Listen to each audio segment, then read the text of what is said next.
Hello, everybody. Welcome into the Apples and Genos Fantasy Hockey Podcast. My name is Nate Groot Nibelink. I'm the creator of Apples and Genos and originator of the Zero G draft strategy. In this podcast, I'm going to go over the most puzzling players league wide as submitted by the Apples and Genos Discord server. Let's get it.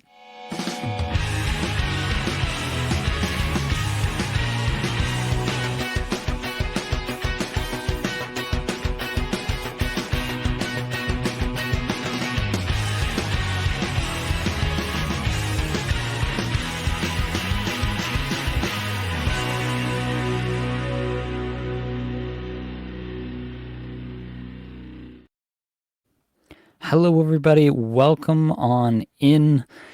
Glad to be back and doing another Puzzling Players live show for everybody here. It's been a couple weeks. We had some odd Mondays. We had Christmas and then we had New Year's, and it just didn't work out that way. But we're back and we are loving life. We had some big news in the NHL today. That's a good place to start, I guess. Obviously, we had the William Nylander signing.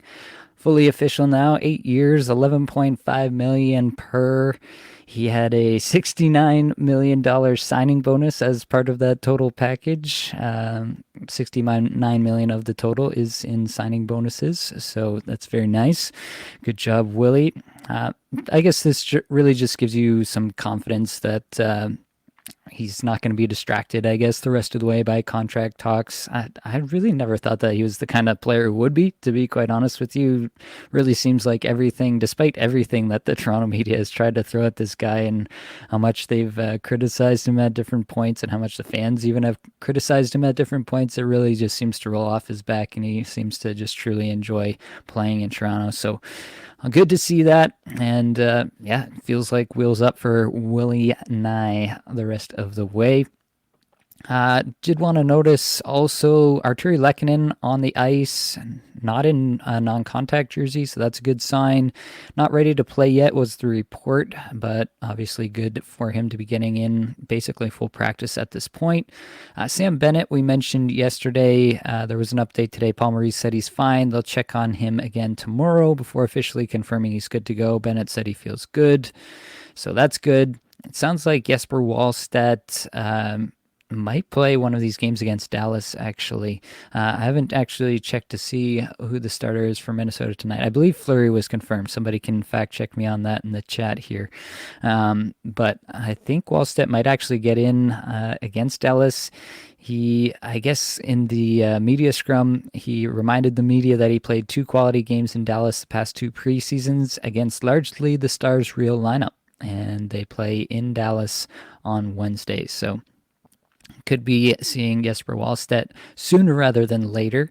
And then we had a big trade, actually. So Philadelphia acquired Jamie Drysdale, who Blake and I just talked about in yesterday's show, and a second-round selection in the 2025 NHL draft from the Anaheim Ducks in exchange for forward prospect Cutter Gauthier, who you may, if you've been following the World Juniors, you probably know that name from being a pretty significant factor for the Americans and their gold medal squad there.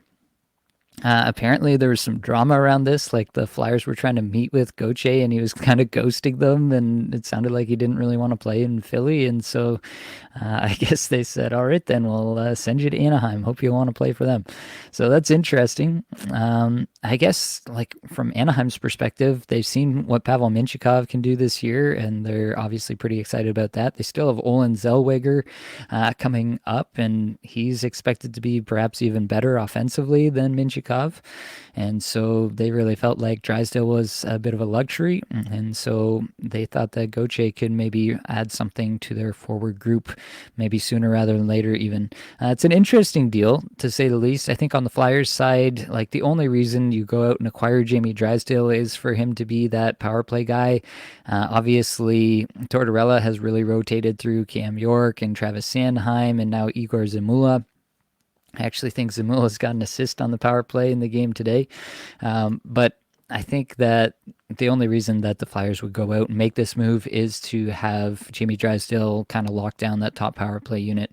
I mean, Torts is still going to Torts, so who knows where that goes. But I do think that more likely than not, Jamie Drysdale is going to see a fair amount of minutes, and he's going to be the top power play guy in Philadelphia, at least for the rest of this season, and at least as long as the current regime is in power there. So definitely interesting stuff in the NHL today. Mondays are always pretty good news days in the NHL, so that's pretty fun. We got lots of comments already. Let's start it off. We got Michael Dove in the chat. This one was actually from a long time ago, 3:02 a.m. I had this queued up, ready to go live, and Michael was all about this and getting his comment right in at the top. Brandon Montour, capable of better numbers or one-year wonder last season. He's absolutely capable of better numbers. This is somebody I've talked about a bunch of times, and yeah, like shot attempts still way up there. Blake and I talked about Montour in yesterday's show as well. I have no qualms about saying that Montour is definitely going to get back to, I mean, what was the pace last year? Over 70-point pace last year. Maybe he doesn't get quite back to that height, but you're seeing Florida really come on now, kind of across the board. Tkachuk's finally scoring points. For Hagee's playing at the best pace he's ever played. Barkov even is playing at pretty much the best he's ever played. Reinhardt's playing the best he's ever played. Really good stuff kind of across the board for all of Florida's stars. I think that just means that Montour's luck has got to change here. He's doing all the right things. He's shooting the puck. He's just not getting it on net, which is kind of odd. The shots per 60 is not as high rank wise, I guess, as the individual shot attempts per 60, which is kind of odd, but I feel like that has to normalize at some point.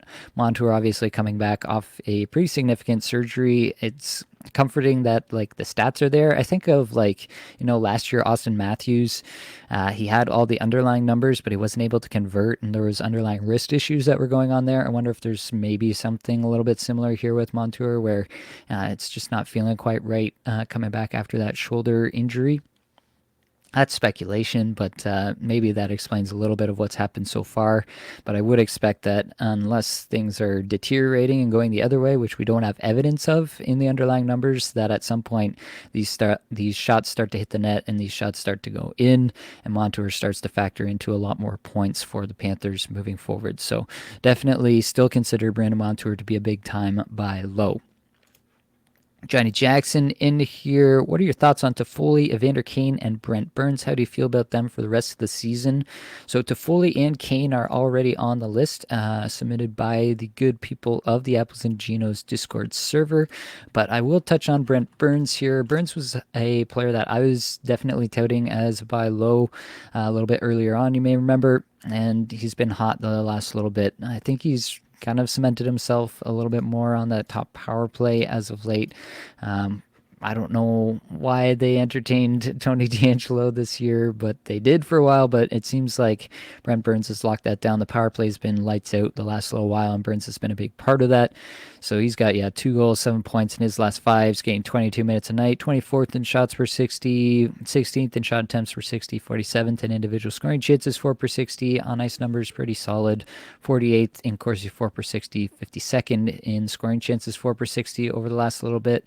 Obviously, I don't think he's going to score 7 points for every 5 games for the rest of the season, but as of this point, he's on a 16-goal, 47-point pace, and that's with a 36% IPP.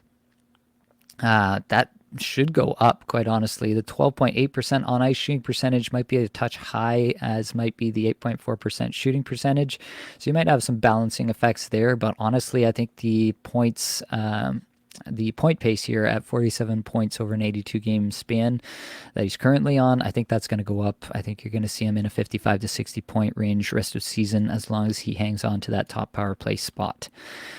Antonio, here's a little interesting trade scenario. 12-team points league. I'm offering DeBrincat, Morrissey, and Trent Frederick for Matt Zuccarello, Kaprizov, and Marner. I have Darlene Makar, so I can spare a D-man. Yeah, I would definitely take Zuccarello, Kaprizov, Marner. Honestly, DeBrincat, Morrissey, Frederick is kind of just a throw-in.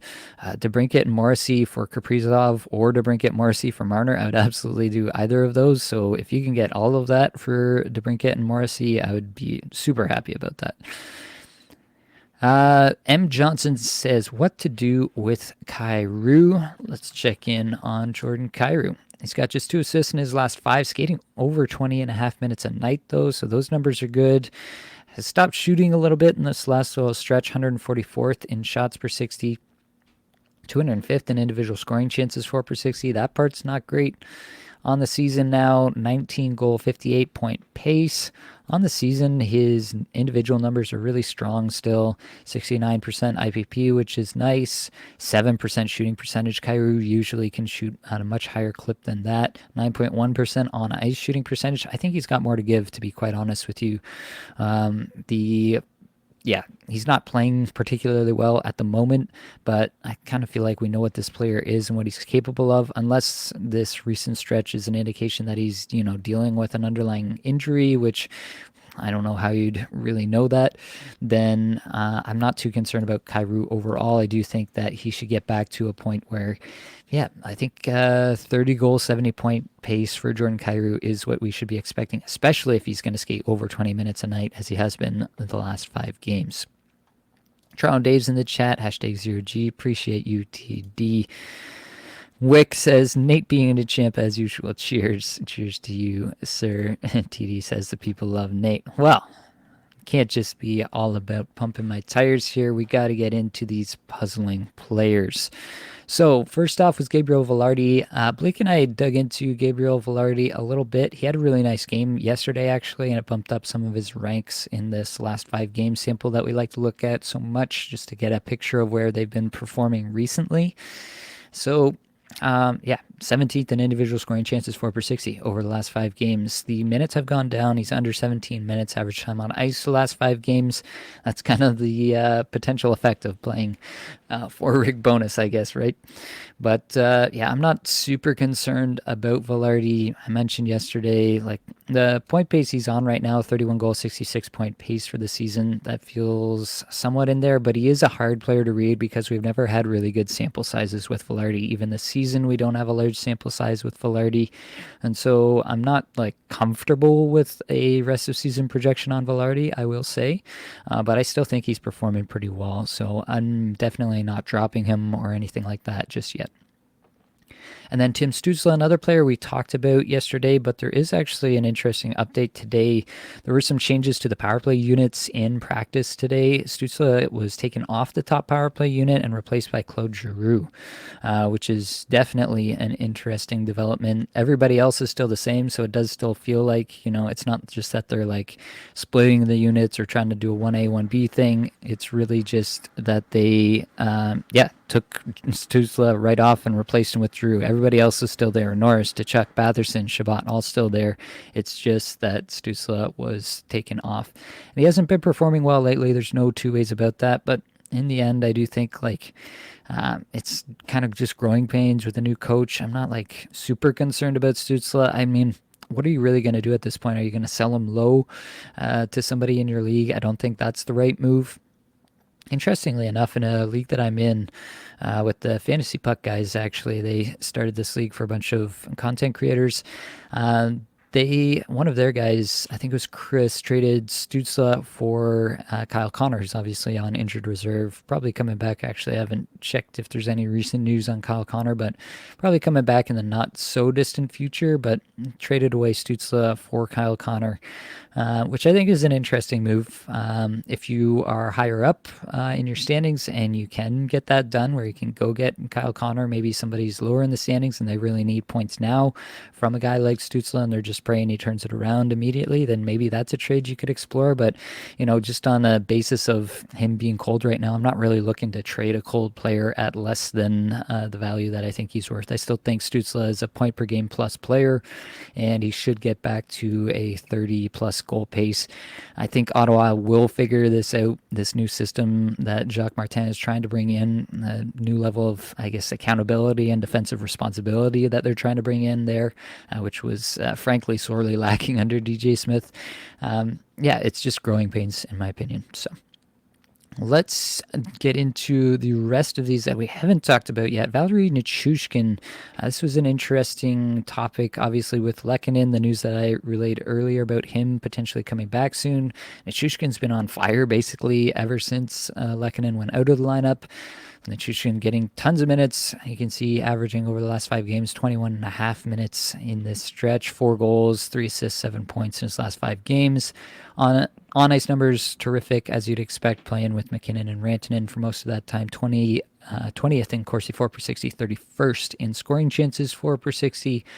And his individual numbers pretty solid too. 41st in shots per 60, 43rd in individual scoring chances 4 per 60.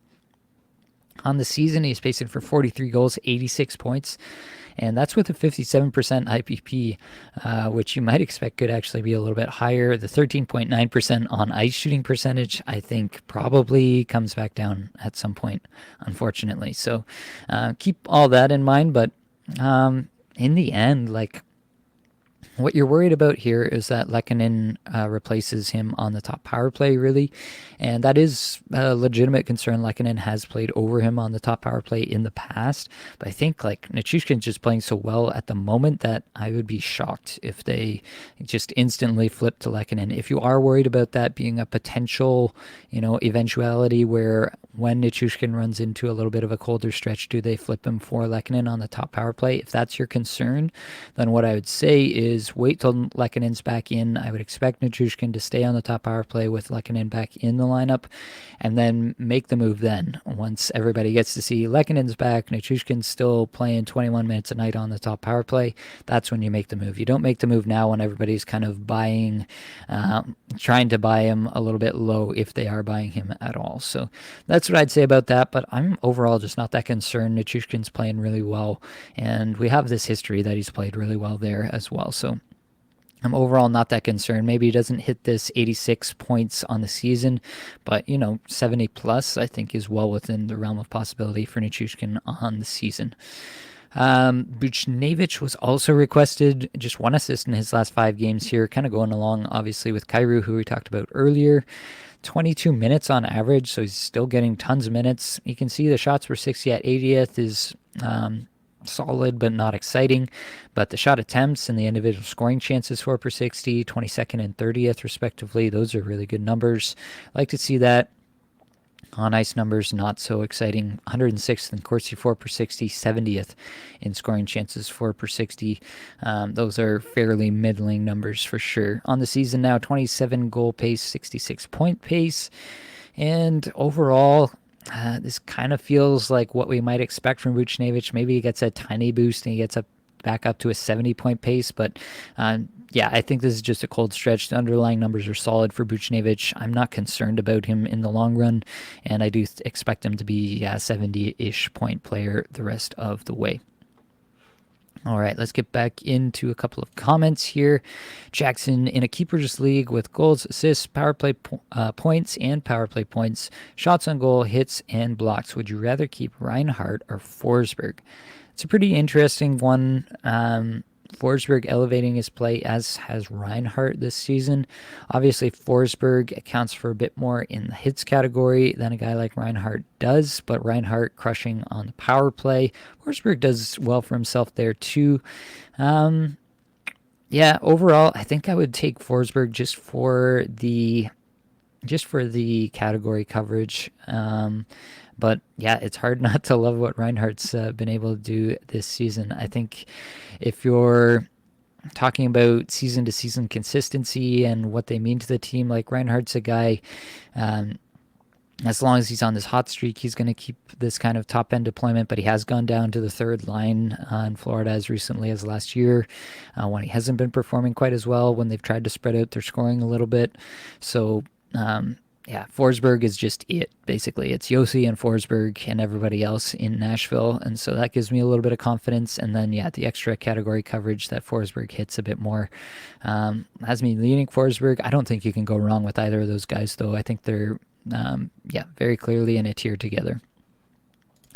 Sony asks, what do you think about the Drysdale trade? I already talked about that one, actually, right off the top.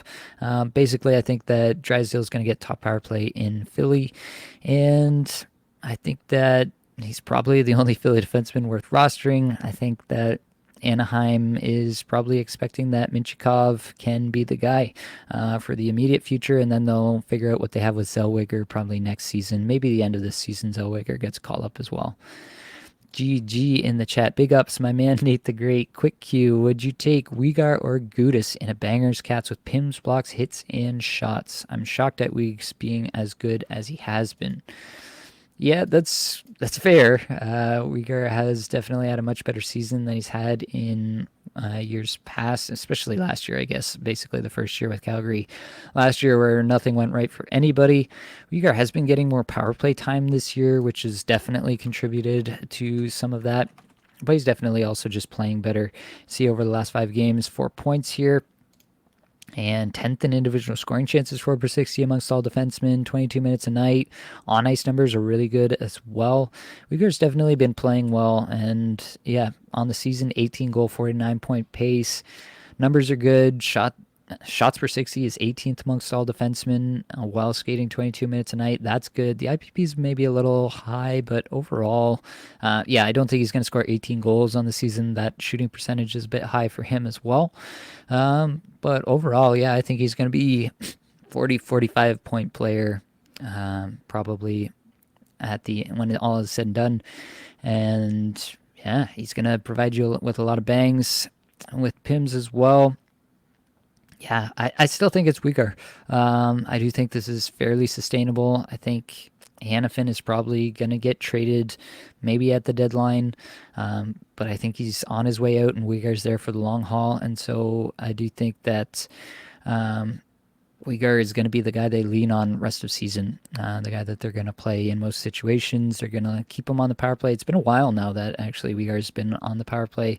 I don't expect that to change anytime soon. So, yeah, I think I'd take Uyghur there.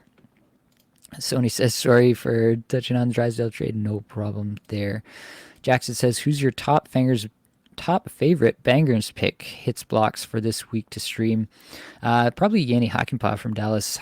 Dallas has the 3 off nights to start the week. I guess, yeah. When did the Dallas game has already started? Yeah, so you're not getting him in for tonight, but with the off nights this week, Hakanpää was a guy that I was interested in. Another guy was Nick Seeler off of the Flyers. Big hits and blocks guy as well, but Hakanpää kind of clears everybody for this week, in my opinion. All right, let's get back over to it. Another guy who does some hitting from time to time, is a little bit known for that sort of thing, is Evander Kane. He has not done much of the scoring lately, though. Just 1 goal in his last 4 games, as you can see here on the screen. 24th in shots per 60, though, still. I think what people are most concerned about is the fact that he's gotten kind of demoted, I guess you could say, down the lineup. He's playing with Derek Ryan and Matthias Janmark, while Warren Foegele and Ryan McLeod play with Leon Draisaitl. And obviously the Oilers are winning, and so they don't have a lot of incentive to promote Kane further up the lineup. Overall, like, I'm just not concerned about Kane in the long term. These lines are going to change once, the Oilers hit another slightly rough stretch. They'll change things around again, and Kane should be back. You can see, like, the shot numbers are still there. He's doing what he normally does. It's just he's getting some bad deployment at the moment. I don't think that's going to last. So overall, not really concerned about Kane in the long term. It does suck. There's no two ways about it for the immediate future, and maybe you want to play some players over him if you've got some sit-start decisions involving Evander Kane. But in terms of rest of season, I'm not concerned.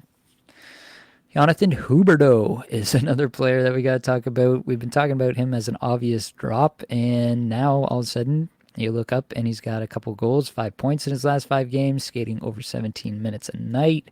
That's not terrible, I guess. 264th still in shots per 60, 267th in individual scoring chances for per 60, 100th in Corsi for per 60, 136th in on-ice scoring chances for per 60. Obviously, that's not ideal, but he is back playing with Elias Lindholm and Yegor Sharangovich, who's another player that was requested here.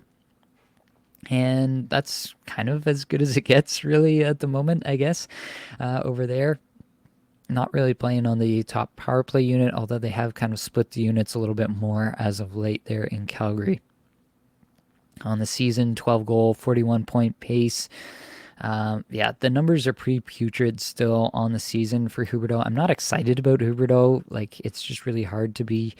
Underlying numbers are not good. I think this is probably just some positive regression after he was playing poorly, plus having bad luck metrics.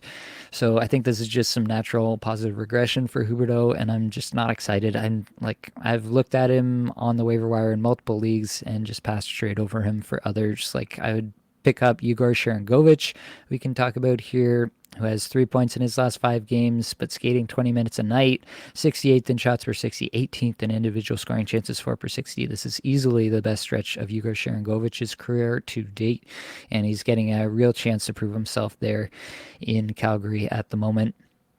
And overall, I'm just way more interested in Sharangovich than I am in Huberdeau at the moment. More ice time, better underlying numbers. Everything's pointing towards Sharangovich for me if you're choosing kind of between the two.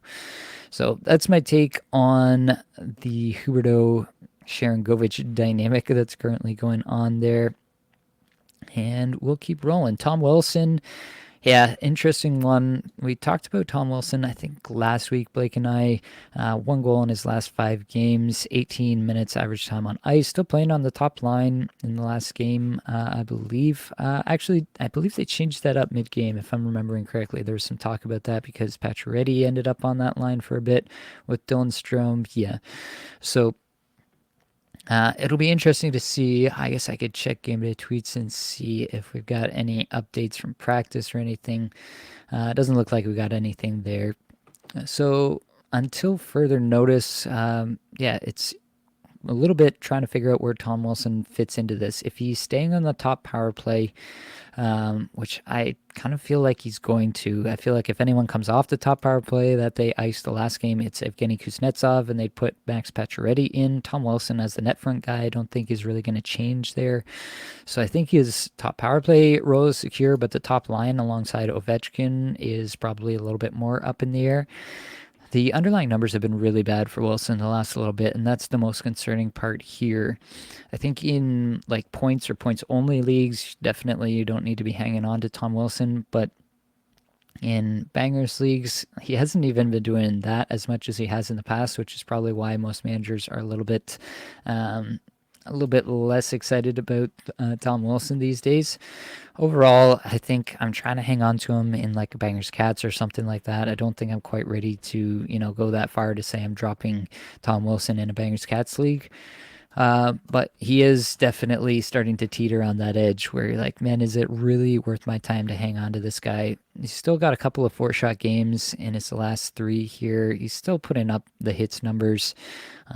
Maybe not like insane hits numbers that you might expect in the last little bit here, but he's got a 4-hit game. He's got some 3-hit games, 2-hit games. He's still throwing hits out there for you. That's really solid stuff, honestly. So in Bangers Cats, I think I'm still hanging on to Tom Wilson, but definitely the lack of scoring is what's really hurting you here. If you look back even further than this sample that my sheet pulls here, he's only got 1 point, that 1 goal in his last 10 games, actually. And so that part is definitely pretty scary. So that's the kind of yin and yang that you're dealing with here. The hits are still there, so that's good for Bangers Cats. The shots have been really up and down, which is probably the hard part to deal with. 1 shot, 1 shot, 1 shot, 4 shots, 0 shots, 4 shots. That's the part that's hard to deal with currently with Tom Wilson. So he's on the edge for me. I'm trying to hang on, but I'm not going to fault you in a points league for dropping Tom Wilson at this point. Ricky Garcia in the chat, since we're talking Flames, any thoughts on Kadri? He's been a pleasant surprise this year. Yeah, Kadri is someone who always shows up well in the metrics that I like to look at. He's got 4 goals, 5 points in his last 5 here, 38th in shots per 60, 10th in individual scoring chances, 4 per 60. On ice numbers are solid, 58th in Corsi, 4 per 60, 56th in scoring chances, 4 per 60. On the season now, pacing for 27 goals, 62 points. I haven't checked my projections, beginning of season projections for Kadri recently, but I'd wager I guess that's about where I had him. And yeah, the underlying numbers all looking fairly solid here. I'm not seeing anything too much. I think 27 goal, 62 point Kadri is maybe what we should expect rest of season. I wouldn't be too shocked if he continues to hit that. So I think he kind of is what he is, and I'm not expecting much more, but I'm definitely not expecting less at this point either. All right, Quinton Byfield, 3 assists in his last 5. Byfield is an interesting one. He has had some flashes here where he's shown some solid shot generation. Then the last 2 games, he's got 0 shot and 1 shot against Detroit and Washington. You figure he should be able to put up some shots against teams like that. Before that, he had a 4-shot game, a 3-shot game. That's not too bad. He's gone 6 straight now without a goal, but before that, he had 2 goals. So you're kind of getting a little bit of that hot and cold there with Quinton Byfield as well. Averaging 17 minutes a night. Honestly, that's about as good as it gets without shorthanded time there in LA. So that's about as good as you can expect for Byfield. 171st in shots per 60 over the last 5, 230th in individual scoring chances for per 60. It's the on ice numbers that have really always stood out with Byfield. 9th. Whew, that was a good that was a good vocal flub there. I'm still working my way back from being sick, but bear with me. 9th in Corsi 4 per 60 over the last 5 games. 55th in scoring chances 4 per 60. So that's the part that's obviously intriguing about Byfield. On the season now, a 23-goal, 64-point pace. The minutes have come up. The on-ice numbers have just been so solid, and that's the part that's really intriguing. I think, like, you look at the IPP at 65%, the shooting percentage 13.9%, on-ice shooting percentage 12.8%. Kind of feel like all of that is fairly sustainable. But I don't really know if we're going to get enough minutes out of Byfield to see any ceiling beyond this. And he's really got to shoot more for him to hit a really, yeah, either he's got to get more minutes, which we don't think is going to happen in LA because they like to spread things out so much. It would take probably, like 2 major injuries in their top 6, top 9 for them to start leaning on a top 6 more heavily and not just rolling the top 9 the way that they currently do. So unless that happens, you expect that this will stay relatively the same. I think Victor Arvidsson is on his way back in the not so distant future, so they're actually getting reinforcements in that regard. So you can't expect the deployment to change anytime soon. In a positive manner anyway. And then the shots is what you would have to lean on for him to really take the next step in terms of chance generation and starting to be even more efficient with the minutes that he is getting. So I think that 23 goals, 64-point pace. Maybe that's about what we should expect for Byfield. He does have a ceiling beyond that because he's clearly starting to really figure things out in this season. And I am excited about, a potential next step for Byfield, but maybe that doesn't come this season. Maybe, that doesn't come while he's a member of the LA Kings in this iteration of the Kings where they have all this talent in the top 9 that they're going to continue to cycle through. So, yeah, just some thoughts there. I'm tempering my expectations for Byfield, but I do think that the ceiling there is really exciting. And so I'm continuing to hold Byfield where I have him and just being a little bit patient.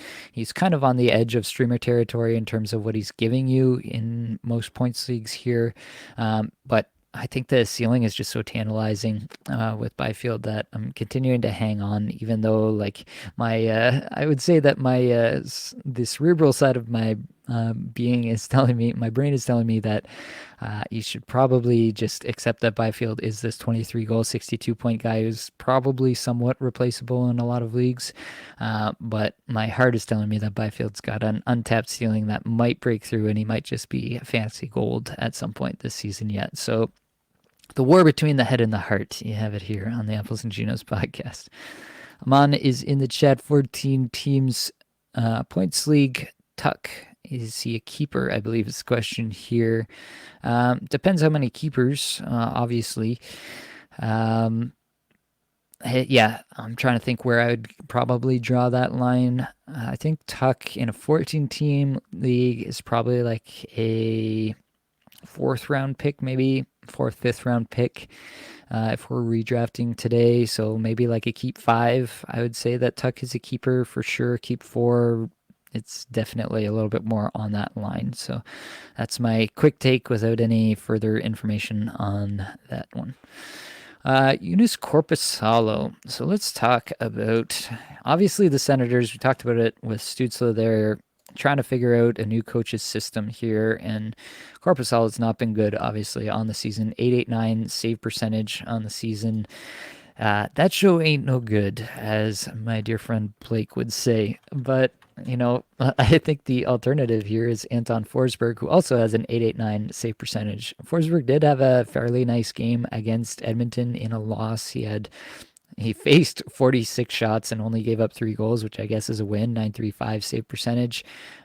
He got beat up against Vancouver the game before that, and then the game before that he had another 46 shots against him against Buffalo and ended up making 45 saves. So he had a terrific outing there.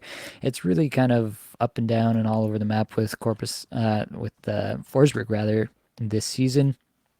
And in the end, both these guys are kind of just leveling out to the same level of play. I don't have a strong take between Corpusalo and Forsberg rest of the season. I think they're going to most likely just alternate these guys and try to get one on a roll and then roll with that one. But until Ottawa as a team figures it out, I don't think you can really trust either of them. Maybe you're looking at them as a stream, like they do have a game against San Jose this week. So if you need a goalie streamer on Saturday, then you can go ahead and do it then. That's about as good as it gets that I could say for any of these Senator goalie options at the moment. Tyler Toffoli was requested 2 goals, 4 points in his last 5 games. That's actually pretty solid for Tyler Toffoli. I think there's been a perception that he hasn't been great.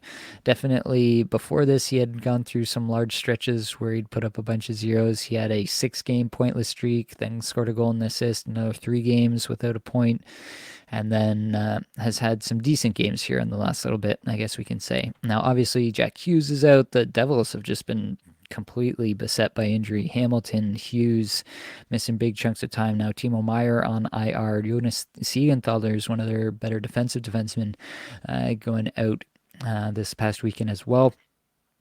Tyler Toffoli, you would think that he would get more minutes in that game against Vancouver. He only skated 16-18. Maybe he gets more minutes moving forward, and we can lean into that a little bit. Underlying numbers are just okay. Tending towards not that great. 121st in shots per 60, 153rd in individual scoring chances for per 60. Hard to see that really improving without Hughes there, who's been a constant line mate there. On the season, 34 goal, 60 point pace. That's with a 46% IPP. Figure you can get into a little bit more than that. Shooting percentage at 14.6 feels all right. 12.9% on ice shooting percentage feels all right with Hughes in the lineup. Not so good with Hughes out of the lineup. Overall, I think that, 34 goals, 60 point Toffoli is probably what we should expect. Maybe it's hard to say. If he does get more minutes in the upcoming week while Hughes is out, and they just kind of lean on Toffoli and they lean on Nico Hischier and they lean on the guys that they do have still healthy even more, then maybe there's a little bit more of a ceiling just by virtue of volume for these guys, including Toffoli. But obviously, it's not really a net positive ever when Jack Hughes is out of the lineup for anyone there in New Jersey. So, I think 60 point Toffoli is what we should expect. 30 to 35 goals, 60 point Toffoli as a pace from here on out is what we should really expect. Michael Radzion in the chat. I'm butchering that name. I'm completely positive, and I do apologize. But yes, did Nate already talk about Elvis? I have not gotten there yet. He's coming up. Matt saying Party Town. Oof, I have Mr. J. Hughes. Yeah, that's feels bad at the moment for sure, but hopefully he's going to be back. It sounds like he's not going to have surgery, which is obviously the worst case scenario there. We will talk about Elvis Merzlikins here in a moment, but first we got to talk about Trevor Zegras. Had 2 goals last night, nearly cost me Mike a couple matchup, along with Mark Scheifele. Both those guys had a couple goals, and I thought I was sitting pretty, and I could get ahead of the week upcoming drop Cam Fowler, who's playing that night, and make an ad for the upcoming week. And nearly came back to burn me. I only won my matchup by 5 points. And definitely if Zegras had scored in overtime or something like that, it was trending towards that before Detroit scored in like the last minute of play there. So it was very close in the end, but good to see Trevor Zegras getting a couple goals, up to 3 points in his last five here, skating over 19 minutes a night. That's good numbers there. 147th in shots per 60, but only 319th in individual scoring chances for per 60. On ice numbers are not great. 135th in Corsi 4 per 60, 182nd in scoring chances 4 per 60. On the season, the numbers are going to look really bad. He was playing injured definitely earlier and then came out of the lineup. I think he's looking better since coming back, but the points haven't really been there. And his underlying numbers are just okay, not terrific, but he is getting good volume. And that's something that I think we can hang our hats on a little bit. Getting top line, top power play deployment. Troy Terry came back in the game yesterday, and that obviously provided a boost to Zegras. So I'm cautiously optimistic, I would say, on Zegras to get back to what we thought he could be, maybe from the rest of the season onwards. And I think that, yeah, for Zegras and Terry, to be quite honest, I think both of these guys, we could be looking at a situation where they both pace for maybe like a 70-point pace rest of the season. I don't think that's out of the realm of possibility by any stretch. If they can just get some consistency, both actually play, be in the lineup consistently, get used to each other again. Yeah, I'm hopeful that that can be the case for both of those guys and they can start to figure things out here in the back half. Because I do think they're both very talented players and they just need to have a chance to get some consistency together and figure it out over a period of games. All right. Elvis Merzlikins. Let's talk about it. So, Merzlikins, basically, from what I understand, yeah, he has missed now 4 straight games. He, I guess, has been missing games due to illness. And then I don't really have a better update than that. I'm going to try to find one here live and try to figure out what exactly has been going on. Trying to find the latest tweet from anyone on Merzlikins. Maybe they're holding him out for a potential trade. Obviously, Columbus's season definitely not going very well at the beginning of the new year here. I think that that might be what they're trying to do here. I'm gonna dig into this a little bit more. Maybe we'll move on and talk about a few other things, and I can dig into this even a little bit more. But yeah, I'm really not seeing anything to be honest. So all I can say is maybe they're holding him out. Excuse me. Maybe they're holding him out as a potential trade chip, and maybe they were getting thought they were getting close on a trade somewhere, and that's why they were doing it. Maybe they thought that they're waiting to see what happened with Toronto with Martin Jones, and then Martin Jones went and had a great week last week, and now they can't trade him to Toronto. Who knows what goes on behind the scenes here? But if you have Merzlikins, yeah, I think you have to drop him for now, unless you have better inside information than I'm able to find just scrolling Twitter, basically at this point. So yeah, sorry for the diversion there, but yeah, I don't have a good read on the Merzlikin situation at the moment, but I would drop him for now until he gets back into the net. Maybe they're just really trying to see if Tarasov can develop some sort of consistency. He's played decently well in a couple of games. So yeah, seeing what Tarasov can do, seeing what Spencer Martin can do, giving Merzlikins a break. He did play a really ton of games in the early going this year, so maybe that's what's going on. My guess would be that they're trying to find a trade partner for Elvis Merzlikins, and that's why they're holding him out. They don't want to risk injuring him and yeah, losing one of their potential trade chips.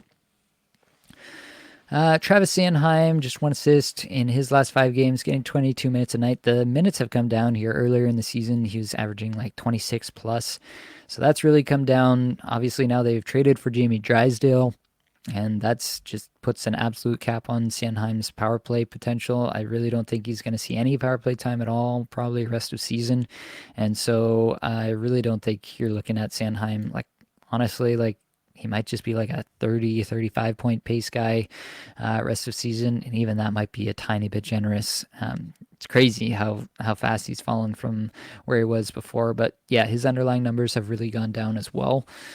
You'd expect him to go down a little bit, given that he's not getting power play deployment anymore, but definitely, I think he's just playing worse, definitely, than he has in the past as well. So, not interested in Travis Sanheim. I think you can safely drop him in pretty much every league at this point.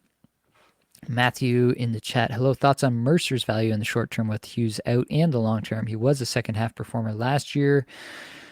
Yeah, I'm interested in Dawson Mercer. The underlying numbers have not been great for Dawson Mercer this year, which is interesting because I thought that he could, potentially take a step this year. 3 goals in his last 5 here, 19 plus minutes. You'd expect that that's not going anywhere as long as Hughes is out.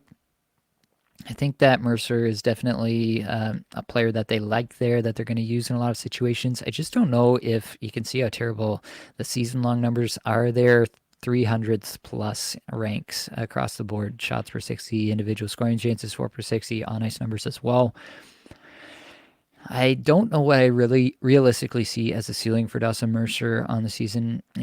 Maybe he's performing a little bit better, and so he gets to like a 50-point pace rest of the season. Maybe in this short stretch here without Hughes in the lineup, he skates like 20 plus minutes, and maybe he's into like a 55, 60-point pace while Hughes is out. Maybe he gets hot and he goes for a little bit better than that. Maybe he hits point per game for 3, 4, 5 games here. That's possible. I just, I'm not excited by Dawson Mercer, I guess is what I would say at this point. I think that he's got some value in the short term for sure, but I'm definitely not super excited about the long-term value for this year.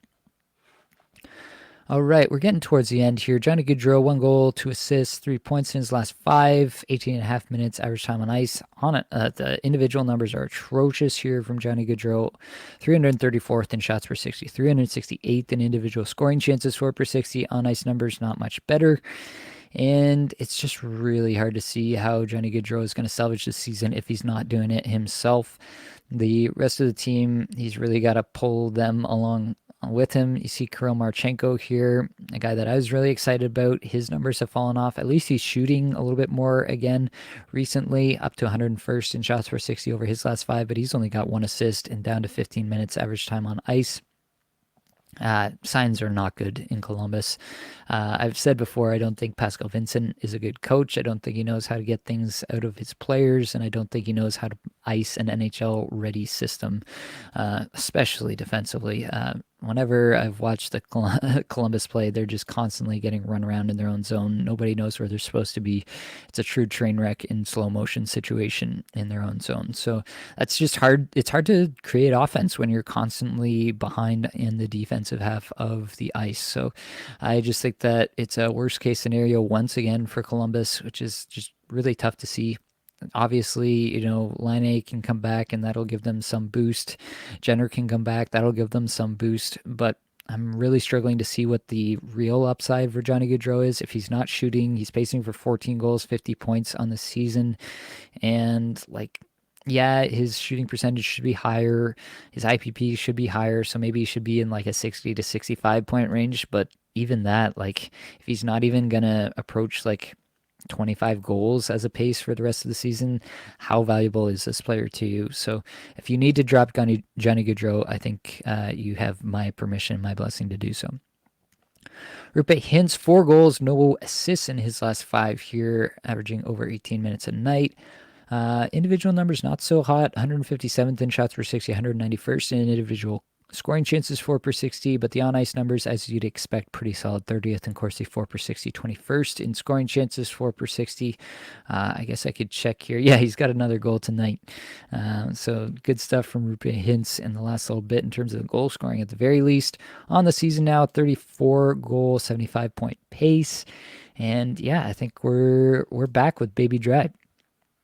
I think that he's efficient in a lot of the ways that a guy like Leon Draisaitl is, and that's where I coined the nickname from.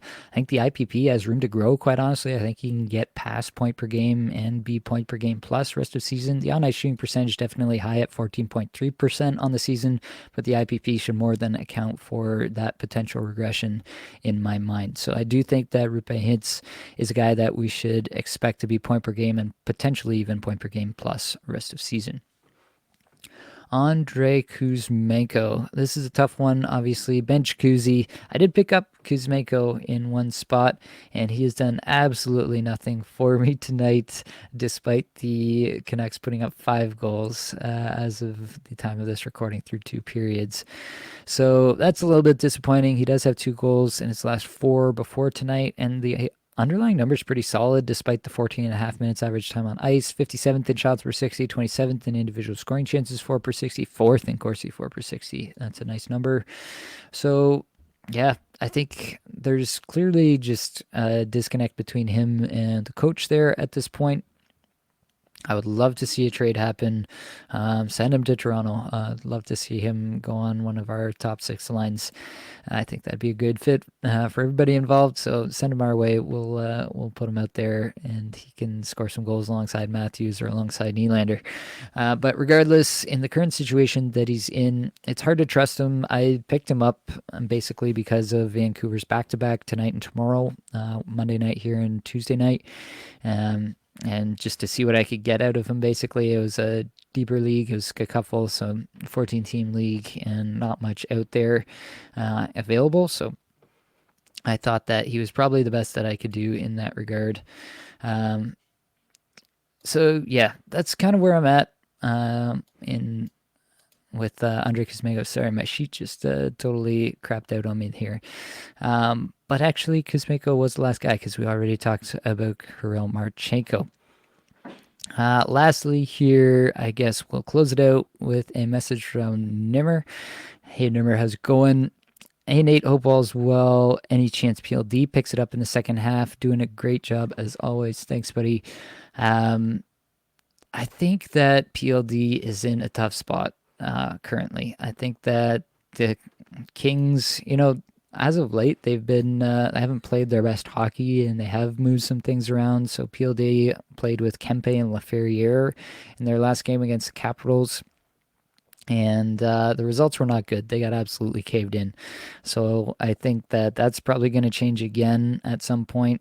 And I don't really know what to expect from Dubois. It seems like he's phoning it in a little bit this year. All of his underlying stats have not been good, and that's a little bit disconcerting for sure. I think my sheet is completely broken at this point, so I don't know if this is going to work. No, I'm getting nothing. But yeah, Dubois, I just think that where he's been this year is about where we can expect him to be, quite honestly. I'll look him up here on Natural Stat Trick just quickly, and we can kind of talk through the season that is and see where he's, trending towards with last season and this season. It might actually be Natural Stat Trick that's broken, and that might be why my sheet broke, because I am pulling some numbers from them for that sheet. That might be why I'm having some issues over there. Yeah, I think the Kings really got to figure out their lines here. They got to figure out if they are going to change things up. So right now, I'll just run through it briefly, but in the last game, they had Kopitar, Moore, Byfield as the quote-unquote top line. They had Dano, Fiala, Kaliev as one line, and then they had Dubois, Kempe, Laferriere, as I mentioned, as the other line. Maybe Arvidsson coming back provides another running mate for Dubois, but on the season, they're entrusting him with less than 16 minutes average time on ice. Which is kind of crazy given the amount of money they gave him this offseason. His shooting percentage is a touch low, but the shots per 60 is way down from the last couple seasons in Winnipeg, so that's definitely a concerning part. Individual scoring chances for down as well. On-ice numbers are pretty solid, but not really due to anything he's doing. It's more the line mates there. The on-ice shooting percentage should rebound, so you can expect some sort of positive regression in that regard from Dubois. But again, it's like a regression to what? He's got 16 points in 36 games on the season. What are we really expecting him to get up to? Like, if he gets back to like a 40 to 50 point pace somewhere in there, are you really happy with Pierre-Luc Dubois? I just don't think that the ceiling that people were hoping for with this player is there at all this season. And so, unless it's like, you know, a 16 team league or something pretty deep, then I think you're just not interested in Dubois until further notice, until we see something kind of under the hood that really tells us that something has changed in either Dubois' mindset. You know, maybe he's playing hurt. That's always a possibility, but he has 0 shots, 2 shots, and 0 shots in his last 3 games. Like, what are we doing here? I'm not interested in Dubois at all at this point, and I don't foresee that changing anytime soon. All right. I did say that was the last one, but we got one more squeaking in. Under the wire, Scott asking Reinhart for Stamkos. That's a tough one, but I think I'm going to stick with Reinhart there. I don't know how much longer this hot streak will last for Reinhart, but I think that I'm just going to ride it out if the return is Stamkos, who's probably just a lateral move. Even if Reinhart regresses, it's just a lateral move. And if Reinhart manages to just, you know, keep up this bender, keep up these unsustainable percentages for the rest of the season, then you have the better player in Reinhart already. So I'm sticking with Reinhart there if that's who I got. All right, folks. This has been fun. But that is all that we've got for this episode. I will say, if you want to get your puzzling players in for next week, I put out a call in the Apple Studios Discord server, usually somewhere around noon on Mondays. So get in there and watch for that call and then get your player written in there. And hopefully we get to it here in the live show. So definitely go ahead and do that for next week. I'll be running these 8 p.m. EST live shows for the rest of the fantasy season. So hopefully this brought you some value, helped you get a little bit better at fantasy hockey today. All the advanced stats you heard today came from Natural Stat Trick, which is a terrific resource. Many thanks to the band They're There for supplying the music for this podcast. Be sure to check out their Spotify as well. And that's it, folks. Much love.